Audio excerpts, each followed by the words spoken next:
भारत का इतिहास बहुत ही विस्तृत और गौरवशाली है।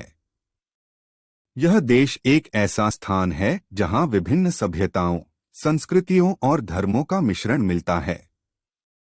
हिंदी भाषा में भारत के इतिहास की बात करें तो इसे आधिकारिक रूप से लिखना काफी मुश्किल हो सकता है, लेकिन मैं इसकी कुछ महत्वपूर्ण घटनाओं का संक्षेप में वर्णन कर सकता हूं।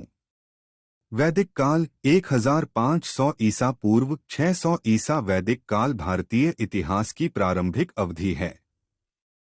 इस काल में वेदों की रचना हुई और ब्राह्मण और उपनिषद आदि काव्यों का उद्भव हुआ। वैदिक संस्कृति और आर्यों का आगमन इस काल की मुख्य विशेषताएं हैं। मौर्य साम्राज्य 322 ईसा पूर्व 185 ईसा मौर्य साम्राज्य भारतीय इतिहास की महत्वपूर्ण घटनाओं में से एक है।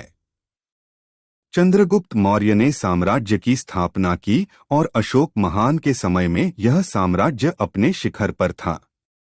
अशोक के शांतिपूर्ण धर्म सूत्र और सर्वोच्चकालीन युद्ध के दौरान कई धर्मीय प्रचारकों ने भी विश्वास का प्रचार किया। गुप्त साम्राज्य 320 ईसा 550 ईसा गुप्त साम्राज्य भारतीय इतिहास के स्वर्णयुग माना जाता है। इस समय में विज्ञान, गणित, वाणिज्य और कला में विकास हुआ। चंद्रगुप्त द्वितीय, समुद्रगुप्त और चंद्रगुप्त तृतीय इस साम्राज्य के प्रमुख शासक थे। मुगल साम्राज्य 1526 ईसा 1857 ईसा मुगल साम्राज्य भारतीय इतिहास की एक महत्वपूर्ण अवधि है, जब बाबर, हुमायूं, अकबर, जहांगीर, शाहजहां और औरंगजेब जैसे प्रमुख मुगल शासक भारत पर शासन करते थे।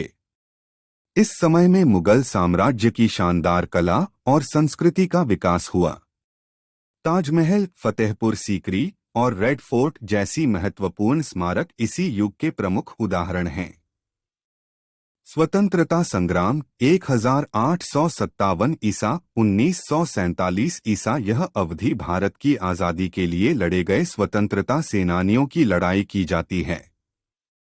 1857 की क्रांति और Mahatma Gandhi. Send a message.